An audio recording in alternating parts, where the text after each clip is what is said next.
Out of the shadows of the past, as from a faded tapestry of time's procession, slow and vast, I step to bid you bear with me, the while your fancy I engage, to look upon another age.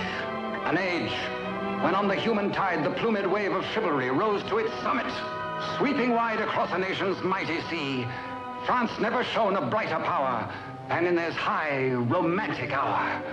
So come with me to France of old, to fiery days when hearts beat high, when blood was young and hate was bold, and sword crossed sword to do or die. For love and honor gloried then, and friendship reached its peak with men. Friends were friends in those brave days. Athos, Porthos, Aramis, aye, graved our hearts with a mystic phrase, bound our lives with a mystic tie. Come, stir your soul with our ringing call of all for one, and one for all. Come on, come on, come on!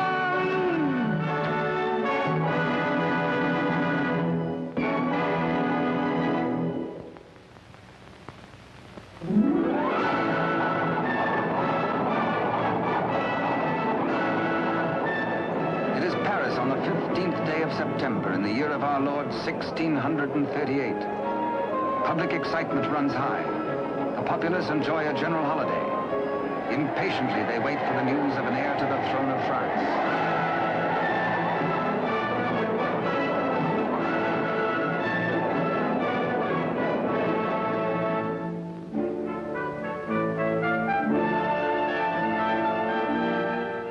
His Majesty Louis XIII, King of France.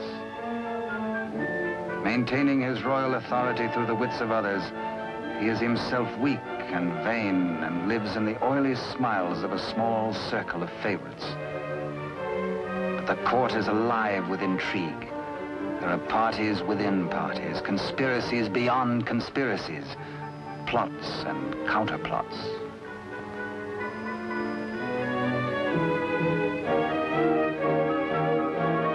His Eminence, Monseigneur the Cardinal, Duc de Richelieu. He is the greatest statesman of the day and manipulates the strings which guide the king. His is the real power, subtle, cunning, and often ruthless. Still, no one questions his devotion to the glorious kingdom of France.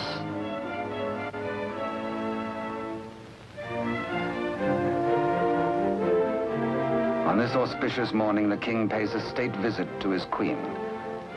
It is the custom for the sovereign and his courtiers to attend the expectant royal mother until his child is born.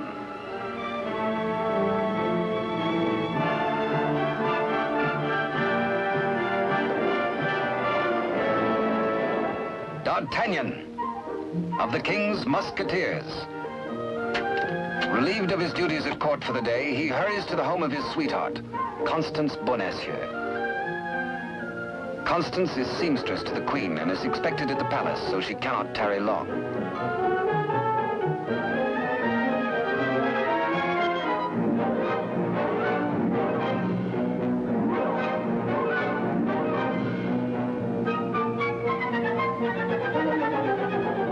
Even the most eager lover, by error, can sometimes kiss a miss, or miss a kiss.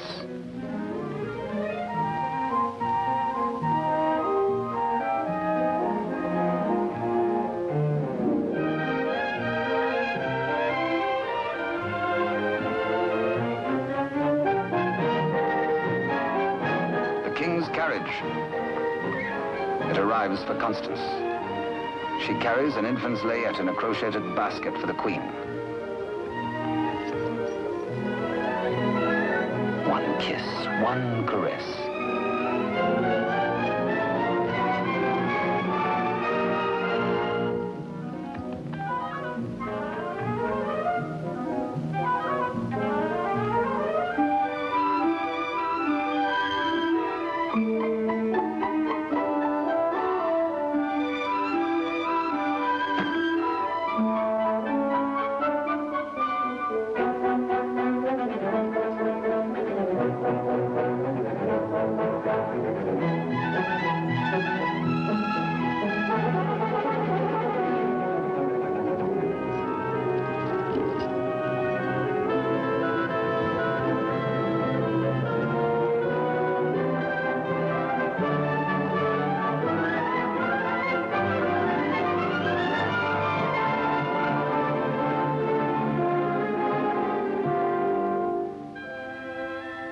A kiss truly is a delicate plant requiring privacy to grow into a tender blossom, the dream of all lovers.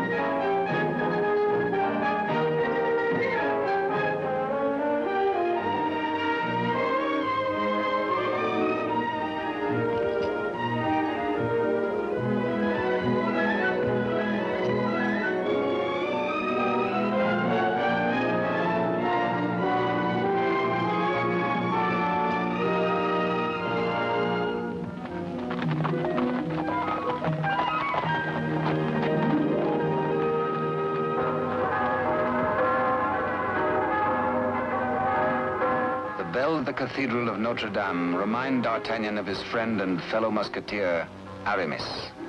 He might be in danger. Aramis had threatened to continue his flirtations with the pretty owner of a roving, provocative eye, who unfortunately is married to an officer in the Cardinal's Guards. The guardsman naturally resents these attentions from this musketeer, but is restrained. Has not the Cardinal forbidden these duels with the King's Musketeers? Hola! Famous battle cry of the Musketeers. Instant help comes from the most fearsome steel in the kingdom. Huge Porthos, brave, strong, a King's Musketeer. And Musketeer Athos, gentle Athos, yet a deadly swordsman is able to kill with his left hand as with the right.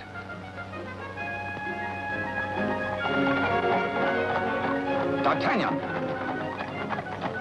The battle is forming. The Cardinal's Guards. This is no private fight then, eh? The Musketeers against the Cardinal's Guard. It started before D'Artagnan was born. And what are the odds? 1, 2, 3, 4, 5, 6, 10 guards to 4, 5 to 2, 2.5 to 1? Too simple. Draw your skewer, Monsieur Half Guardsman. Let's measure half a point. On guard! Come, where's your challenge now? Where's your steel? What's your fear? The law? Does the Cardinal still ban a friendly fight with a musketeer or two?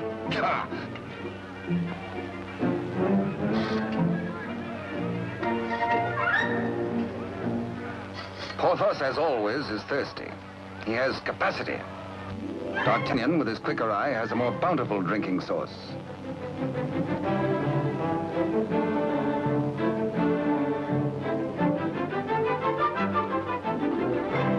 Porthos can put out a hand and pick up the pot he's slavers for. Why waste energy walking? Come, driver, come inside with us.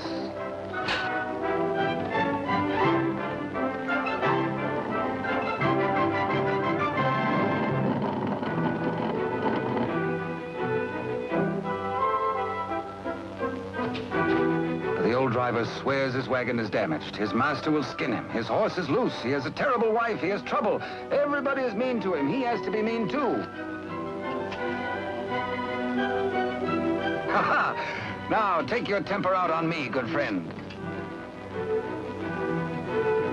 Now, feel better? Now we can talk. I'll win you the price of your horse and more. Come, guardsman, I challenge you to game. This is not forbidden you.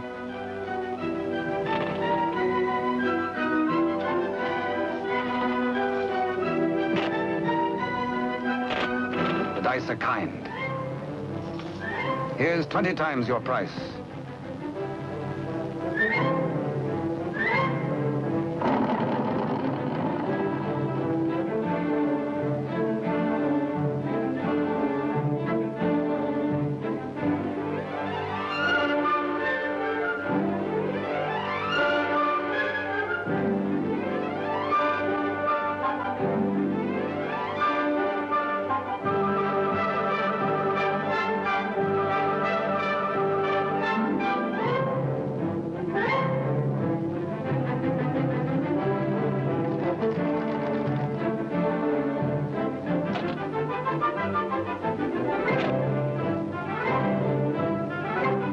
Luck riding high, D'Artagnan returns to the dice game.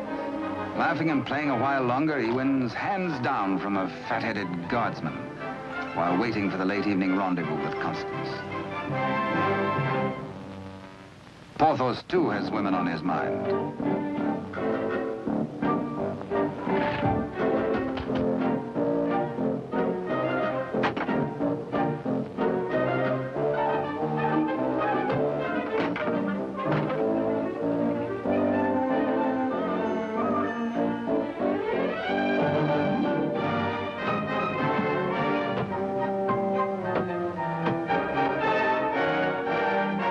Starts the only battle the Musketeers ever lost in fair fight. Of course, it has to be with a fair six.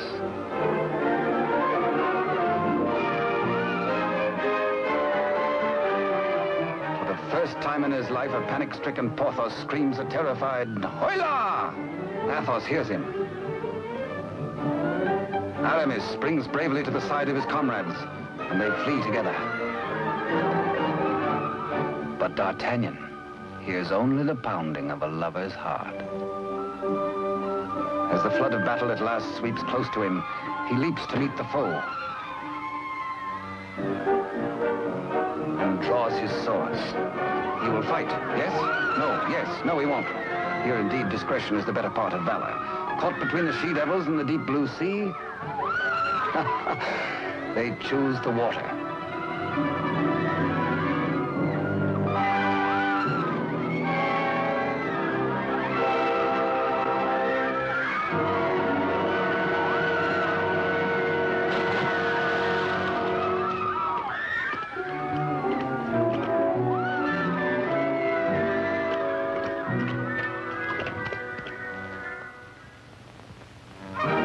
Next morning, the city is in ferment. The pressure beyond the gates is so great that the people are admitted to the courtyard.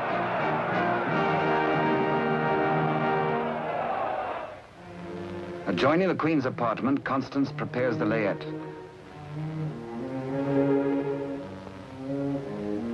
She is informed by Father Joseph, the Cardinal's trusted henchman, of the imminence of the royal birth.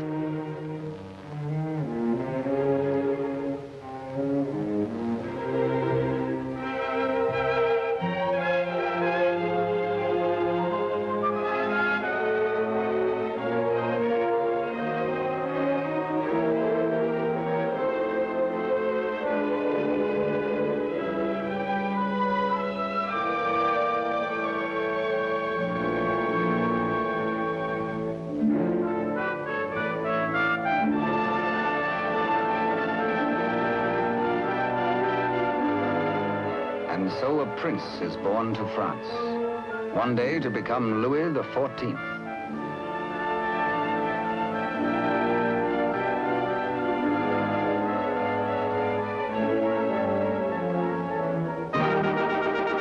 By ancient custom, his royal father presents him to the people.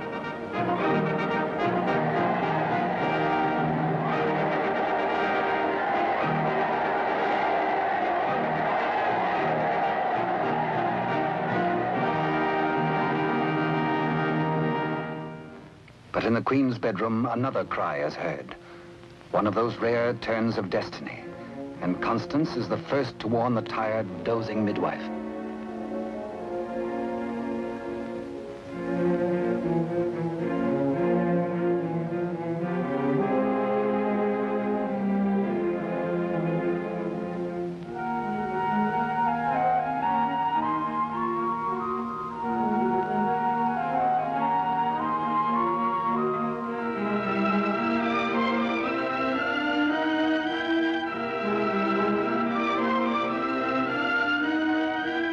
Father Joseph grasps the vast consequences of this extraordinary event.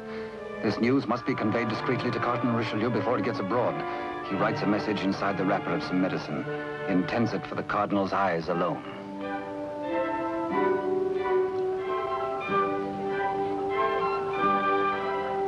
Your medicine, Your Eminence.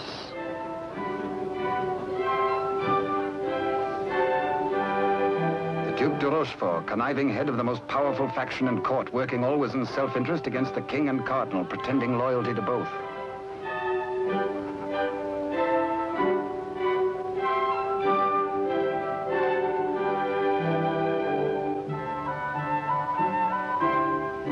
necessity for caution on the part of Father Joseph is indeed well-founded. De Rochefort, having many times seen messages thus taken to His Eminence, becomes inquisitive. He resolves by a simple trick to learn the secret passed to the Cardinal. A substitution of scraps of paper.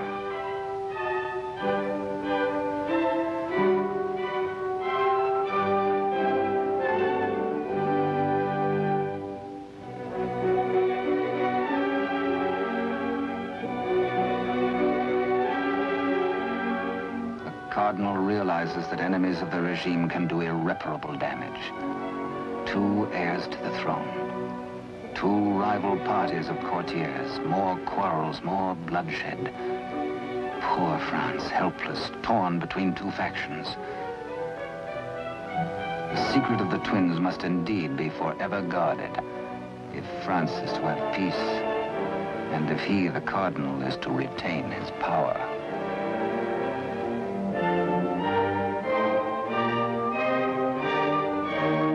No pretender, this. A true prince. De Rochefort sees an opportunity. Father Joseph is instructed to prepare for a long voyage.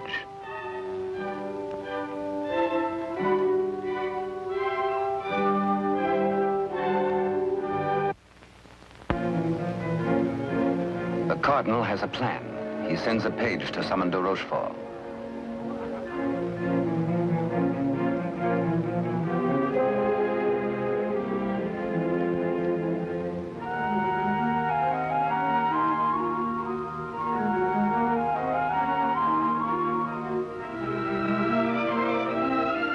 Aware that Constance shares possession of a great secret, one so sacred it might well spell the future of France, the Cardinal charges her to keep her lips sealed.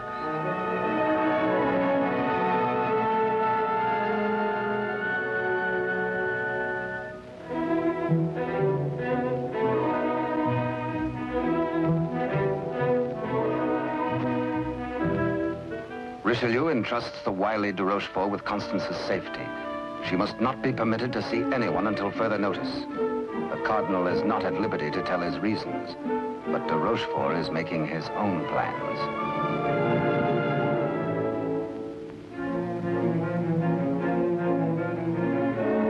In accordance with the Cardinal's command, Father Joseph, accompanied by the midwife, secretly takes the twin away to the Spanish border.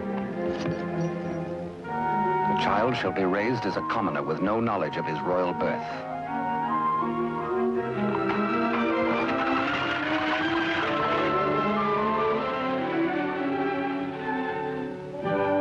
Meanwhile, in the great ballroom, the king holds a reception in honor of his firstborn. Had he known the cradle should have held 2 sons, he might have been less self-satisfied with the Cardinal's congratulations.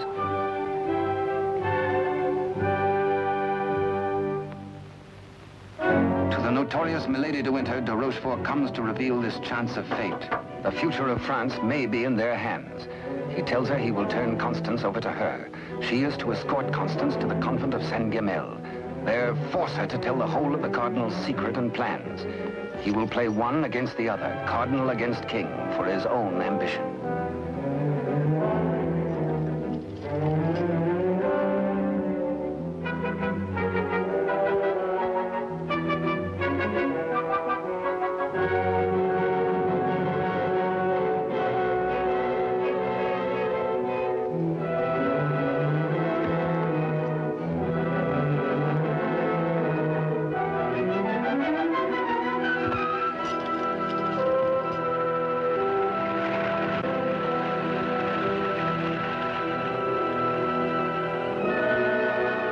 Constance to be...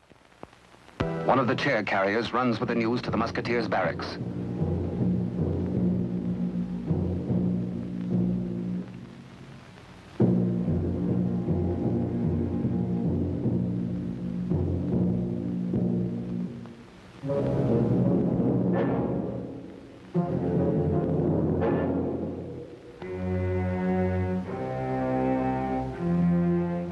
D'Artagnan, wake up! Constance taken by force, by de Rochefort.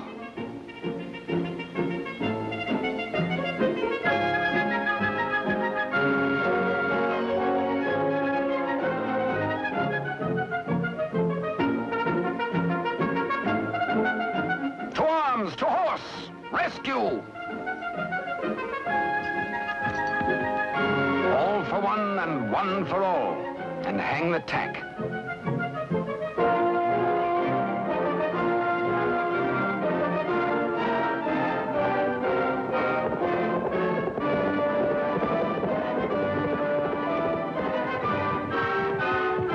The wily cheat is in no mood to cross steel with this angry Gascon bent on justice.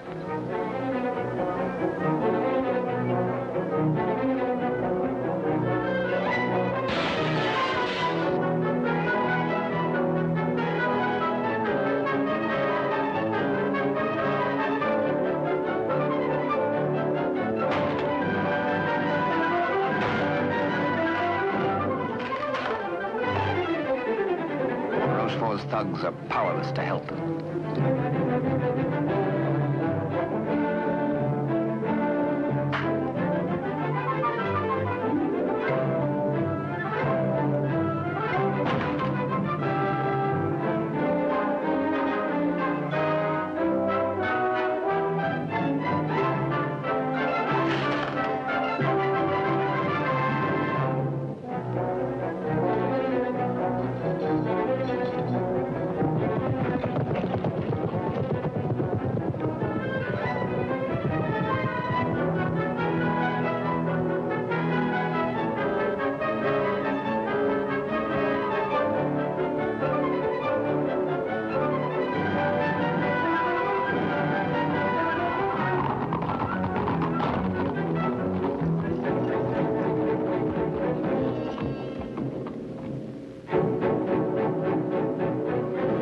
Rochefort is stubborn. He will not talk. He has to be persuaded.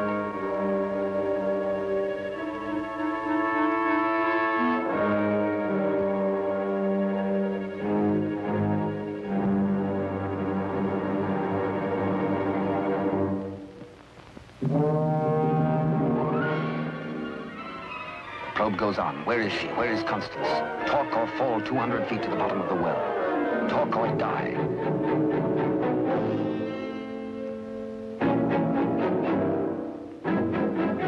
The Cardinal's guard look on, afraid to act. A strand at a time, steel cuts through hemp. 3 strands of it, and now but 2.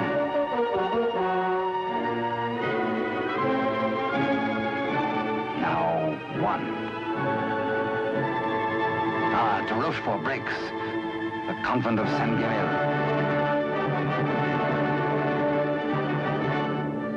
To the rescue!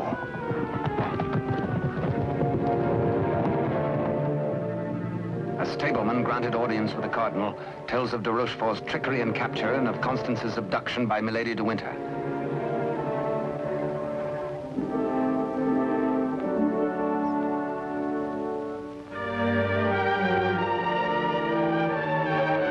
Richelieu and his escort reached the well to confront the Duke.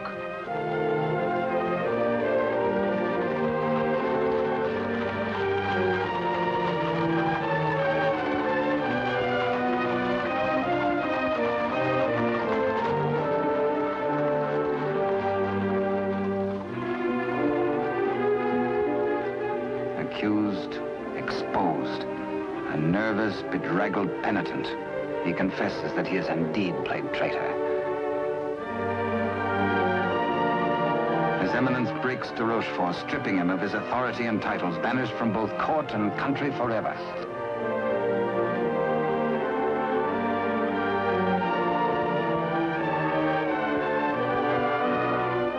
Fearing for the safety of Constance, the Cardinal speeds in pursuit of Milady de Winter.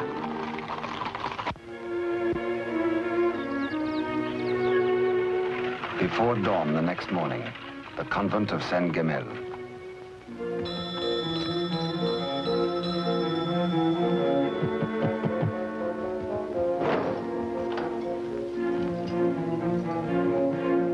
Milady de Winter assures the unsuspecting nuns her prisoner is an enemy of the state, to be confined to the convent on orders of the Cardinal.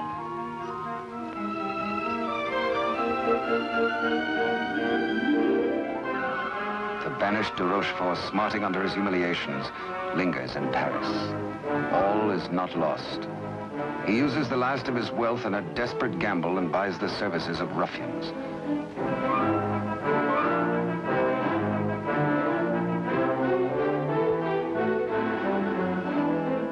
Pursue the cardinal and assassinate him. Next, find D'Artagnan and his 3 musketeer friends and put them to the sword.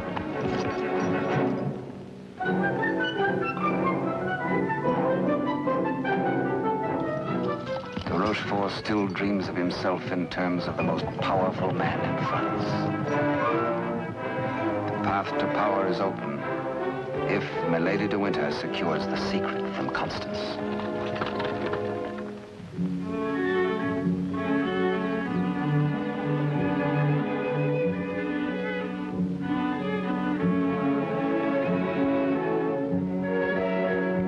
With sweet words and honeyed entreaties, the unscrupulous Milady de Winter seeks to cajole Constance into telling all she knows.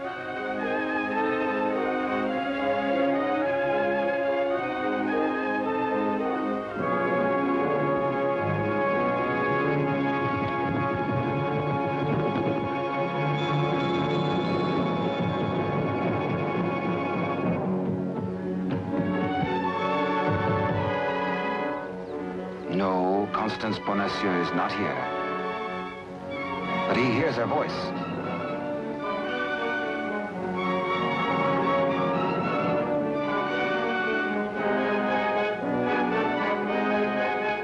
Hola!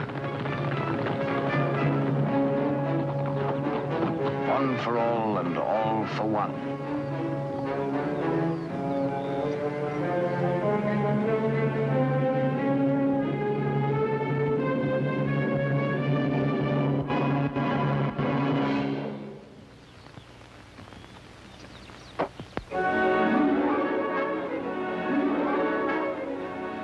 Mark of the public criminal, burnt by a branding iron into her flesh, a sign to all.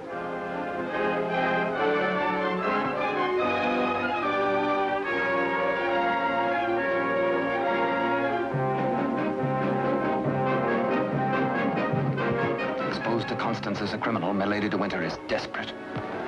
If caught thus in a second act of crime, by the laws of France, Milady must face public execution.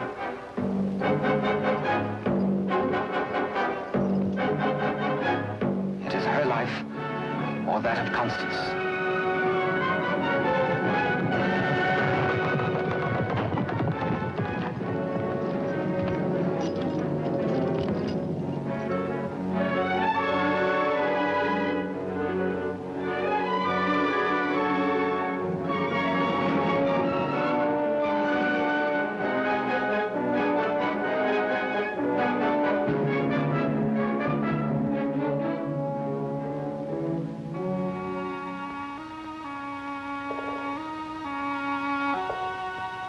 D'Artagnan hears Constance whisper that she loves him above all men. And then she murmurs 3 words, the other one, the other one.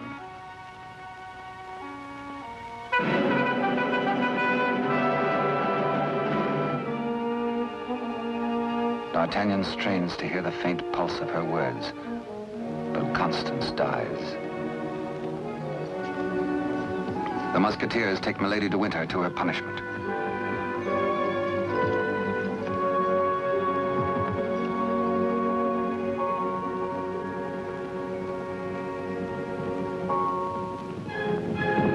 His Eminence the Cardinal has traveled through the night.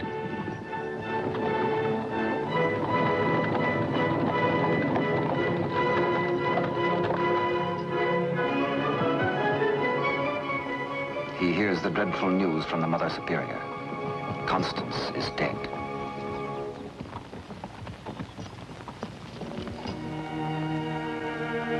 Faithful, loyal Constance.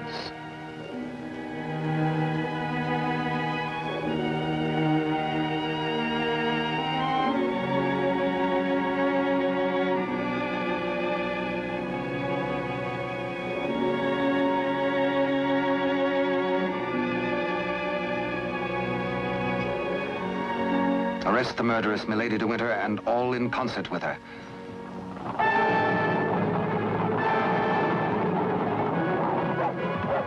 The three musketeers, Athos, Porthos, and Aramis, enraged, take the law into their own hands and deliver the murderess to the public executioner and order her death.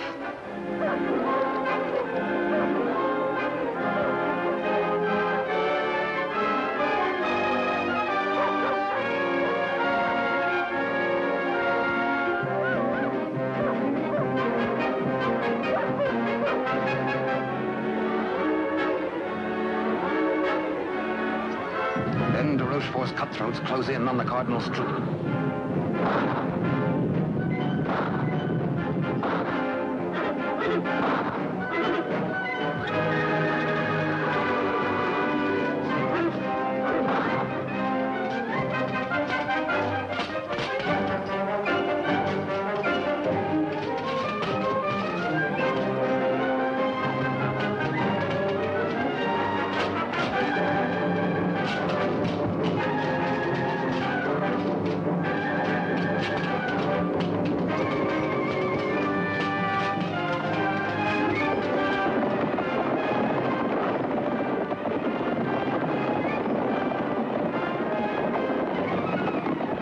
Some distance away, the musketeers are captured by their deadliest rivals.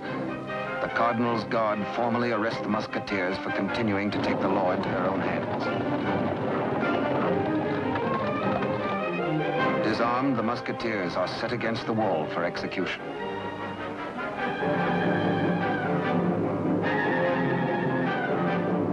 Your guards would take the lives of my friends.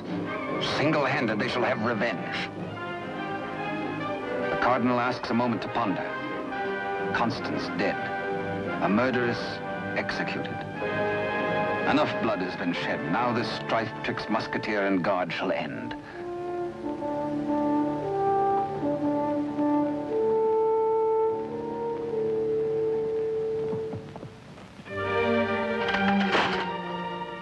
D'Artagnan's plea saves his friends, but there's to be a harsh penalty. Richelieu's plan concerns the state, and these continuing disputes between his guard and the king's musketeers. The four musketeers must separate, never to come together again on pain of death. His judgment, oh, a sorry day. The musketeers are banished, each to his own province, never to visit Paris again, nor set foot beyond the bounds of his own fields.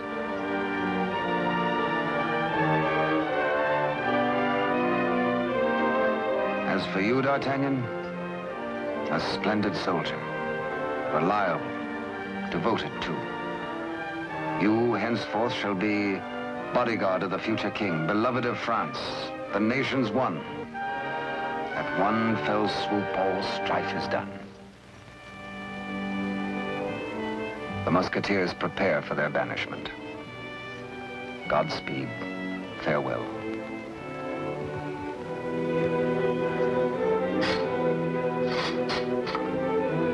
Eternal friendship, it shall not pall. All for one, and one for all.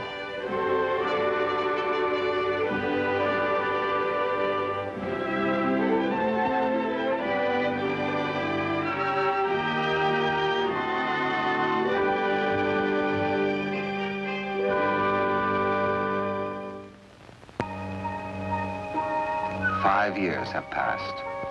France is at peace. The infant prince grows to boyhood.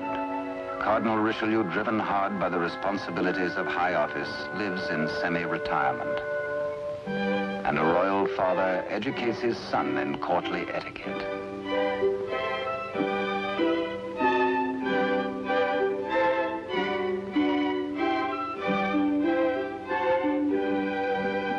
In failing health, His Eminence lives in hourly expectation of death, troubled by word that the second twin bears an identical likeness to the heir.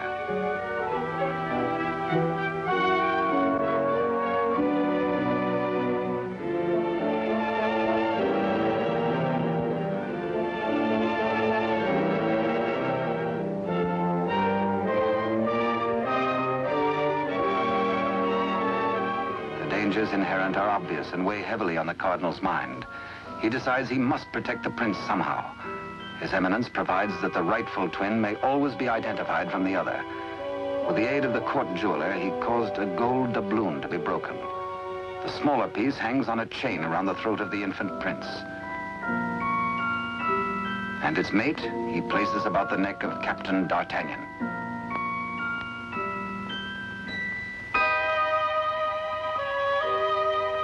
And so, by joining the pieces, the true heir to the throne of France and the prince's first guardian are known to one another for all time. He starts to say, I hold a secret, but the chill hand is upon him. The life spring ebbs, and the great voice is silenced.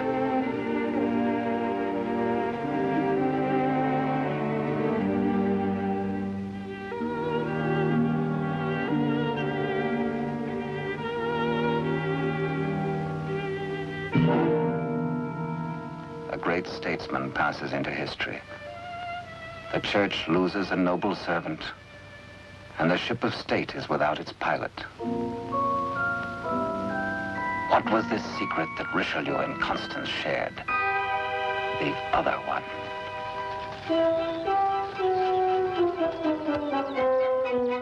Across the Spanish border, the prince's twin brother is reared by servants of the late cardinal. The banished de Rochefort, living nearby, holds the twin under his very eye.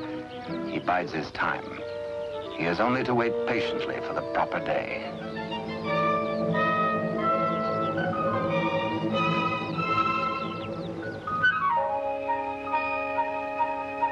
Upon the death of Louis XIII, the heir to the throne, or the Dauphin as he was called, became France's King Louis XIV. Both he and his twin had grown to manhood. The brothers are alike as two peas in a pod.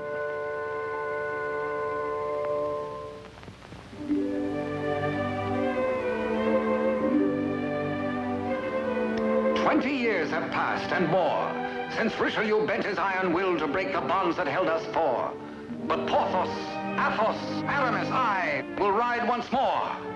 Once more we'll heed the clarion call of all for one and one for all.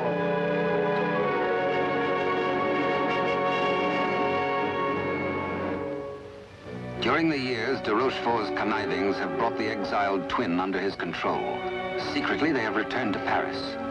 De Rochefort has lavished upon the usurper the trappings of royalty, teaching him to copy even the handwriting of his brother, the king. Yet the quality of the spirit so generous in the king is replaced in the brother by hatred and viciousness.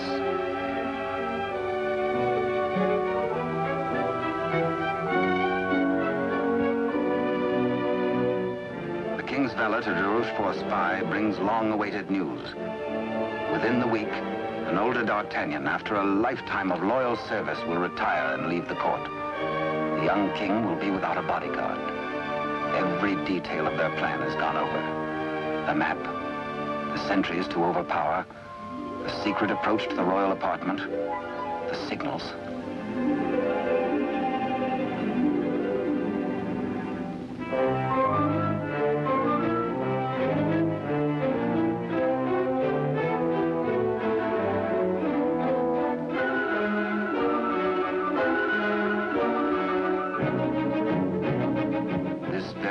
Rochefort tells the pretender, you will be His Majesty Louis XIV, King of France. Louis XIV, King of France, spends D'Artagnan's last day in fun and gaiety. The king has applied himself to an education in horsemanship, sportsmanship, and swordsmanship. No two men were ever closer, except they were father and son.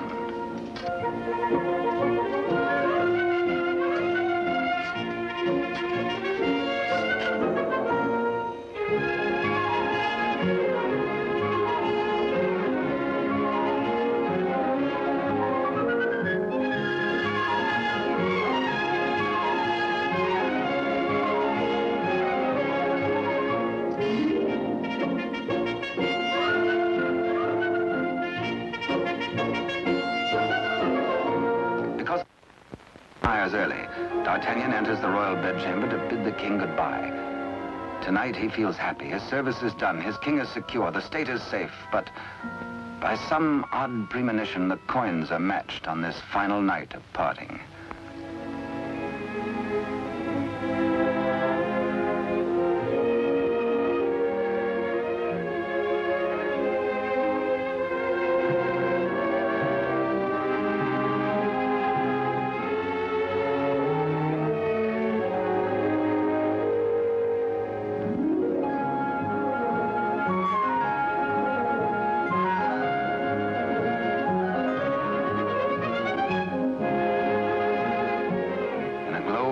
memories of a delightful evening with the king, Captain D'Artagnan arrives outside his lodging and is amazed to find himself beset by ruffians.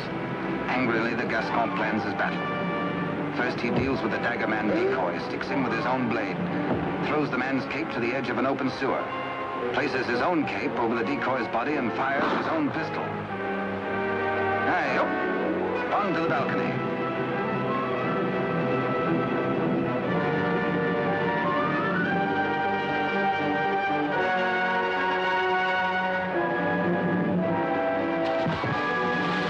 There, they believe, goes D'Artagnan.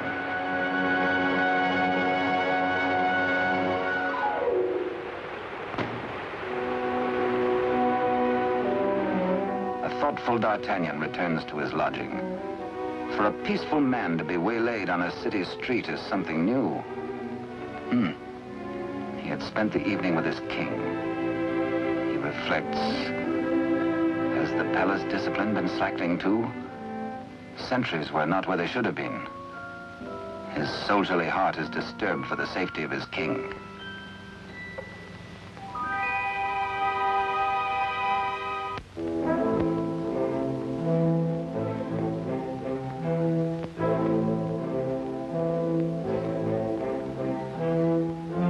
Rochefort's plan is working without a hitch.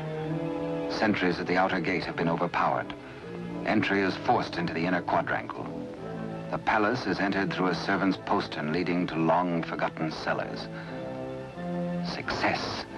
No sound, no word, no warning.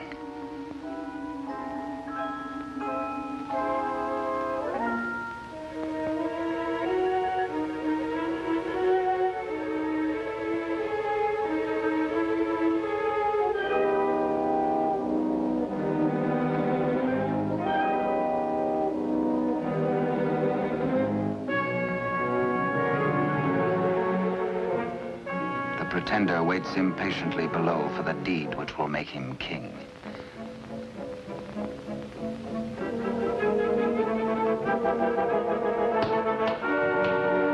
In the anteroom to the king's bedchamber, de Rochefort's maggot awaits his master's signal, ready for the final treachery.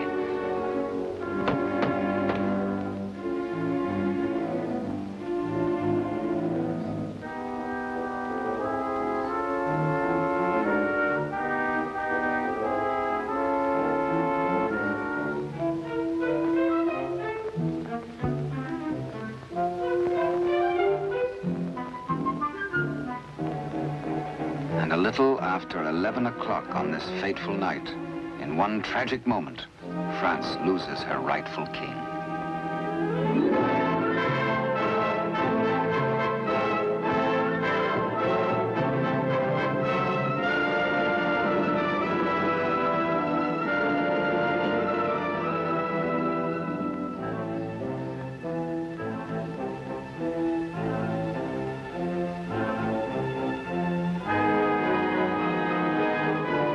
Bewildered, uncertain if he dreams or not, King Louis XIV, surrounded by strangers, looks unbelievingly at a venomously mirrored likeness of himself.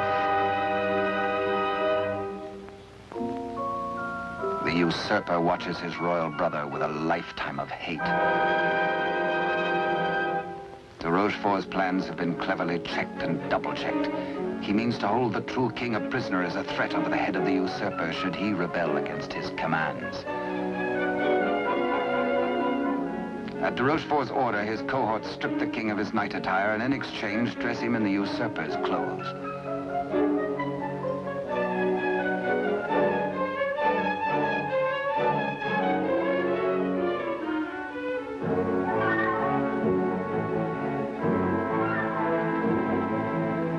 Into the palace cellars, a messenger reports breathlessly. D'Artagnan is dead. His body thrown in the river. Complete triumph at last.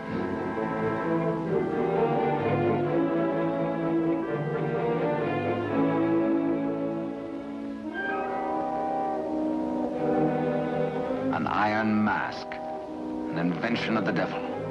An iron mask, a prison within a prison, is placed over the head of the rightful King Louis XIV and locked at the neck, his countenance concealed from all men.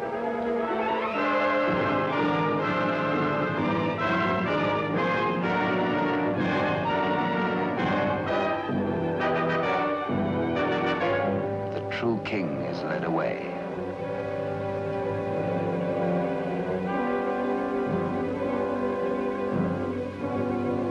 In the quiet of the royal apartments, the true king's bed is occupied by the usurper. Trusted servitors have been spirited away. The twins' lackeys have replaced them.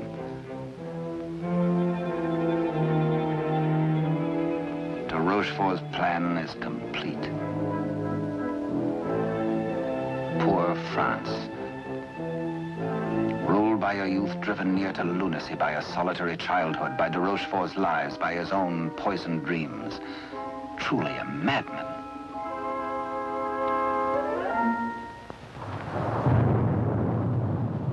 Suffering in human life is proportioned to human strength. When the young king, stupefied and crushed, found himself led a prisoner to a cell in the Chateau Sainte Marguerite in the south of France, he fancied at first that death is like sleep and has its dreams. He believed himself to be a spectator, a palpable phantom of his own suffering. A torture the more terrible since it might be eternal. Eternal death. How can I have died? I am a king, yet not a king, enthroned upon a funereal couch. No, no, dear God, do not punish me who have done nothing. Why am I thus punished? Like a cloak, the chill of the dungeon falls upon his shoulders. So dwells the real Louis XIV in a living hell, to remain thus the rest of his days.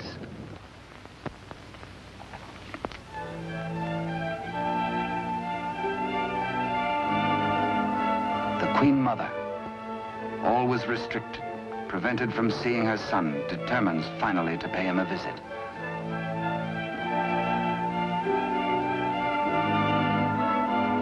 In place of the affectionate and courtly Louis XIV, to her horror, she finds herself repulsed. Doubts, again doubts. What strange malady besets my son? She thinks again of the other one. De Rochefort hurries to the king's apartment, fearful that a mother's heart has sensed the truth. In pretense of humility, he asks the Queen Mother to leave. Affairs of state.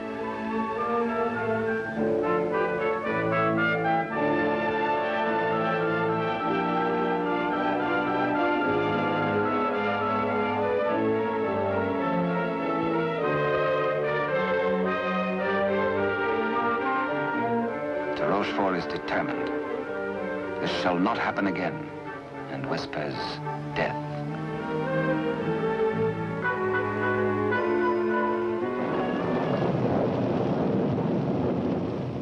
Day by day, night upon night, the prisoner prays for some way to get word to D'Artagnan. A heaven-sent fisherman hoves to.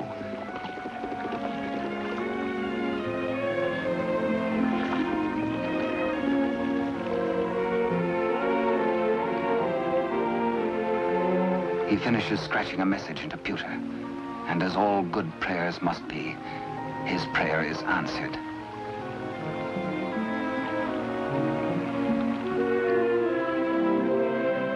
Millet and mackerel are running, and then a catch, apparently from heaven.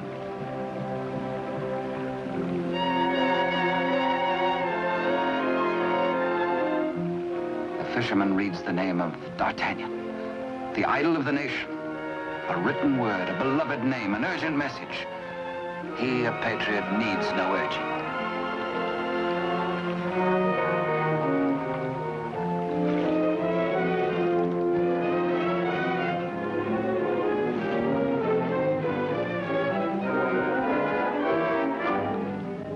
Paris goes about its daily affairs, unaware that its rightful king languishes in prison, and the Queen Mother herself faces death as the humble fisherman hastens to D'Artagnan's home. D'Artagnan stays on in Paris, and to his hurt amazement continually finds himself barred from the court. Day by day, week by week, audience with the king has been refused him. The fisherman blurts his weird news. A story hard to believe. A lonely castle which D'Artagnan knows like the palm of his hand. A prisoner in an iron mask behind its bars. But the signature, An etching of a coin that fits his own exactly.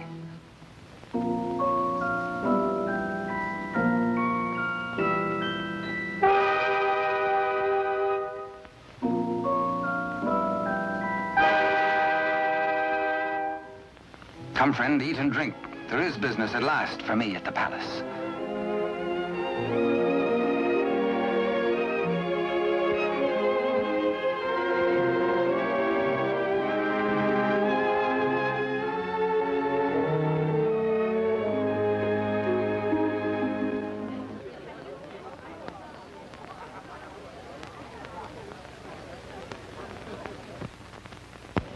Threading his way through the perfumed route of the court's chattering idlers, D'Artagnan finds himself a stranger in a strange atmosphere. And there is reason, he thinks, for this curious tension. De Rochefort and the king. This cannot be the boy I helped nurture into manhood. This is not the face of my king. Those are not his hands that risked neither parried steel nor engaged a point. What's been happening at court? De Rochefort's back in favor, a disgraced exile once more sporting about the throne room in the king's presence. D'Artagnan is amazed and shocked. But a further shock is in store. A chain and coin is passed to de Rochefort. If he can believe his eyes, in all the years he served the king, they never left his royal person. He overhears a snatch of conversation. The other one. And suddenly he hears the dying voice of Constance. The other one. The other one.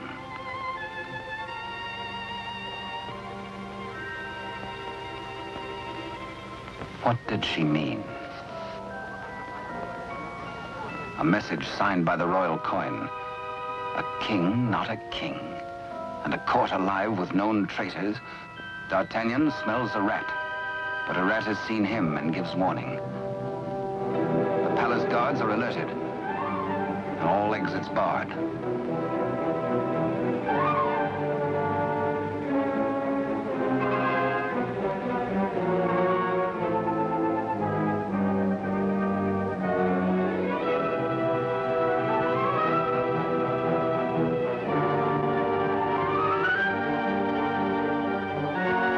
Little do they reckon with a resourceful old musketeer.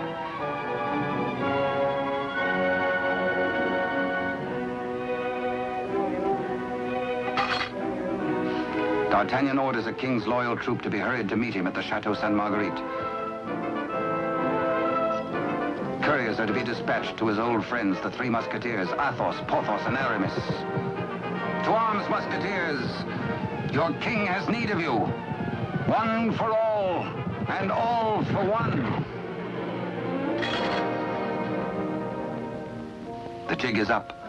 D'Artagnan lives and knows. There's pewter plate. Perhaps even now he has reached the prison gate.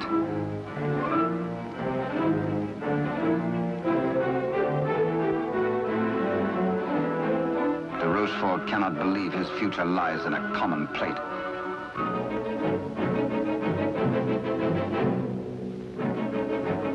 Quickly, he resolves to end all doubts. He decides to ride at the head of his troops to prevent any attempt to free the king.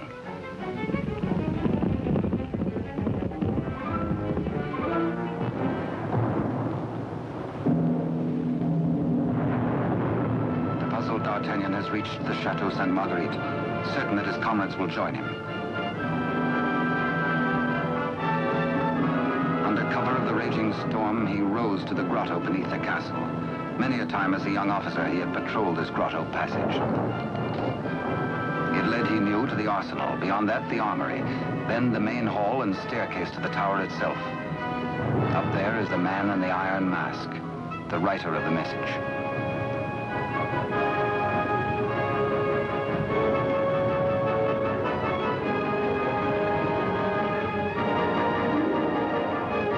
To his astonishment, D'Artagnan finds the entrance to the arsenal is newly walled.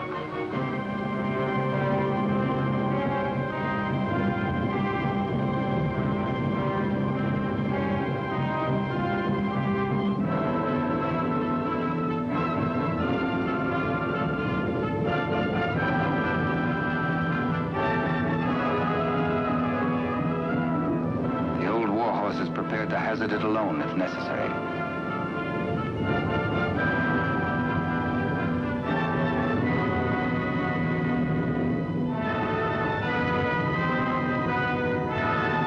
The fisherman returns to the opposite bank to await the arrival of help.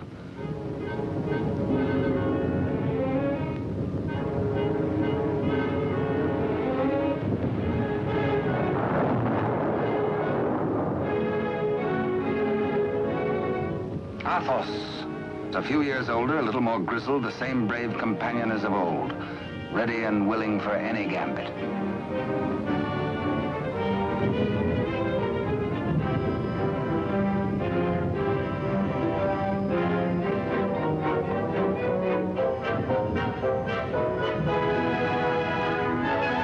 And now Aramis.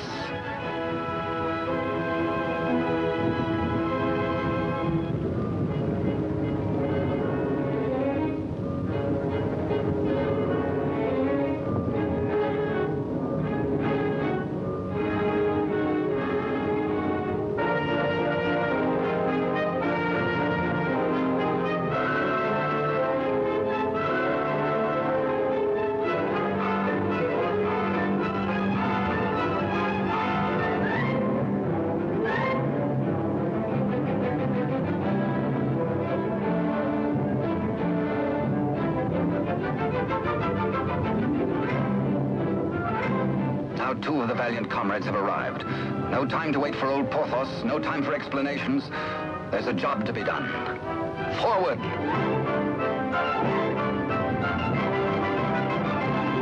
Through the racks of gunpowder barrels to the main hall, and the tower staircase itself.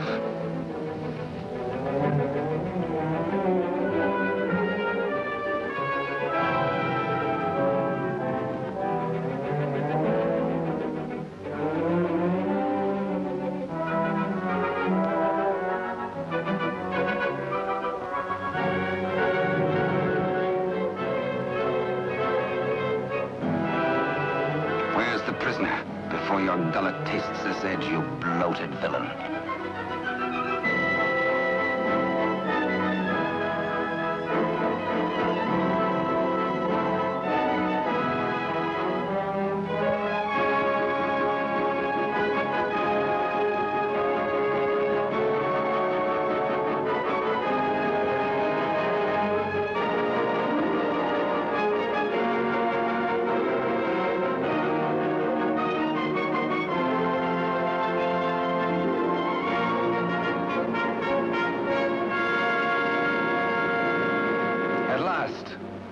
D'Artagnan knows the voice. It is his true and rightful king, Louis XIV, King of France. The castle guards.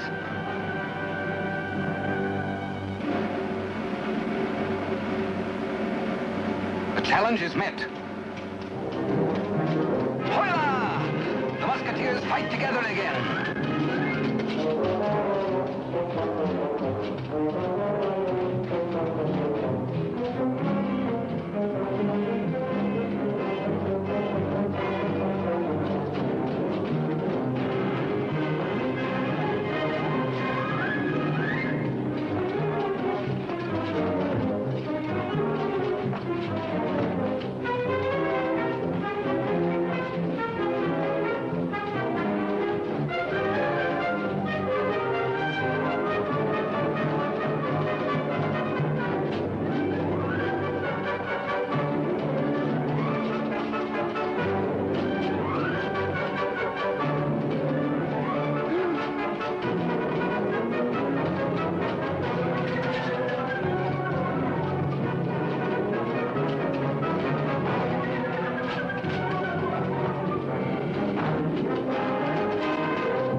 eager on that account, and thirsty as much for the sight of his companions as for a little drop of blood.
All for one and one for all.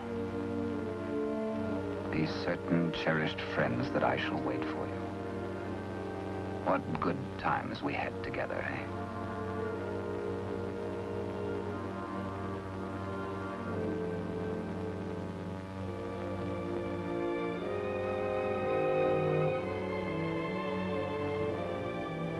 Good Porthos, farewell. You died as you lived, for love of country, in the service of your king. The fisherman gives warning of the approach of enemies.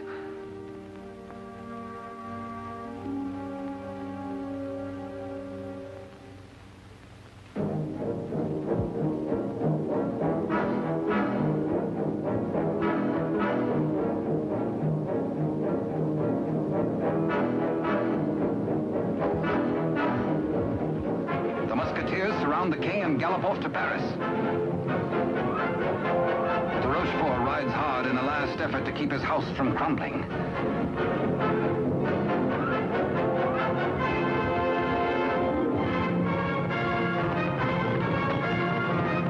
The odds are 10 to 1.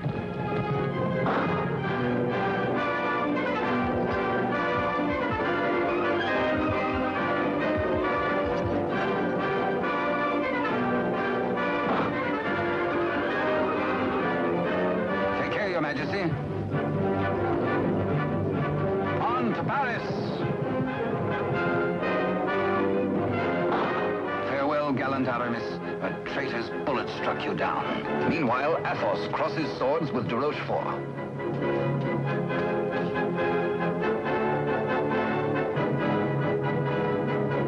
But at the highest price of all, Athos joins his comrades.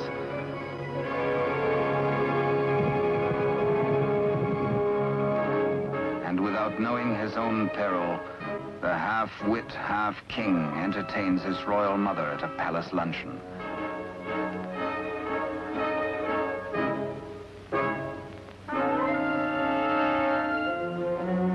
Cunningly, he says, a private matter.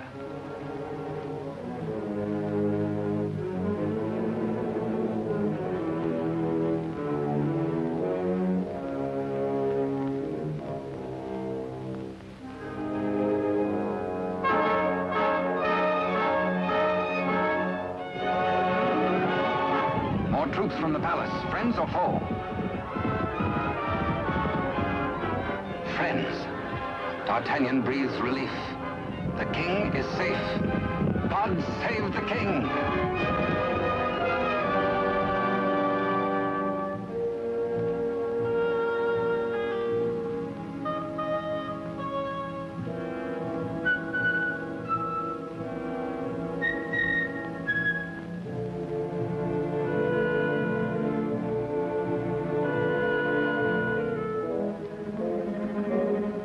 The Queen Mother suspects this attempt on her life.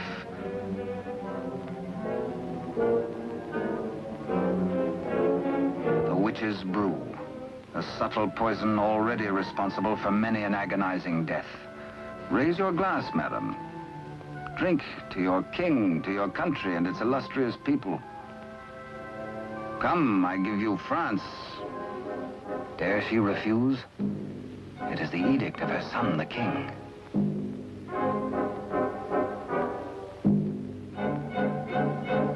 The toast, but a warning cry.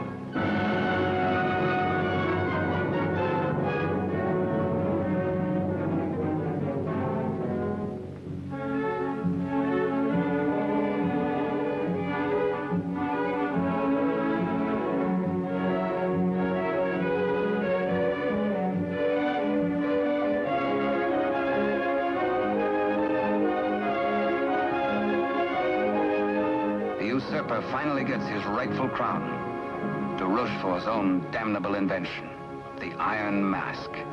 His to the end of his days.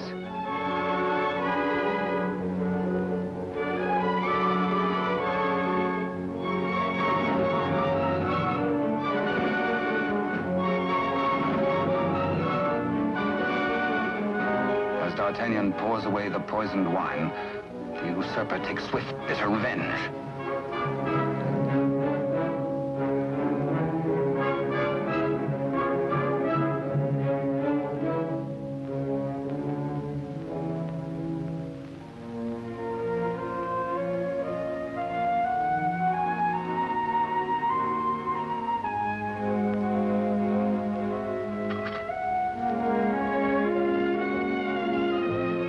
D'Artagnan knows himself mortally wounded, but allows no sign to mar the happiness of his king.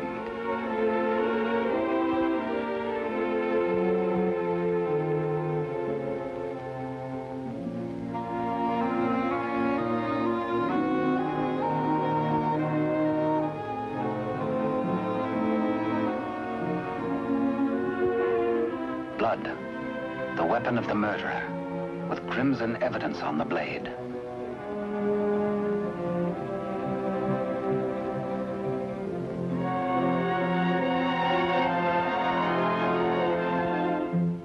Grateful Louis looks for Captain D'Artagnan to honor him with the baton of a Marshal of France. But where is the Musketeer?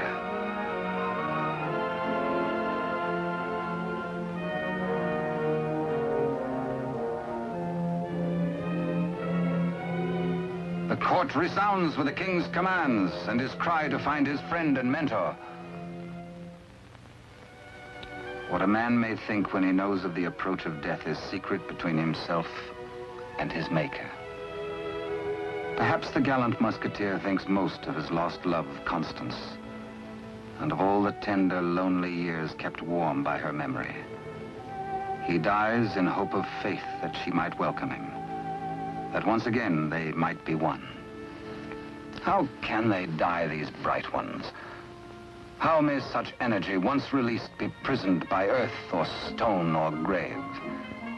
We die as we lived, say they, with life.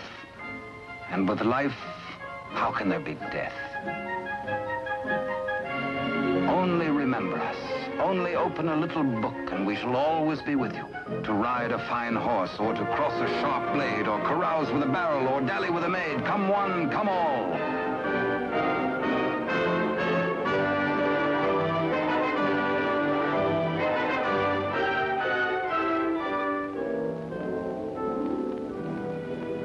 And so passed a brave and glorious man, in honor. Only think, and we live again. We live forever. For with us, now as ever, it's one for all, and all for one. And thus it was in France of old and fiery days when hearts beat high, when blood was young and hate was bold, and sword crossed sword to do or die. For love and honor gloried then, when life was life, and men were men.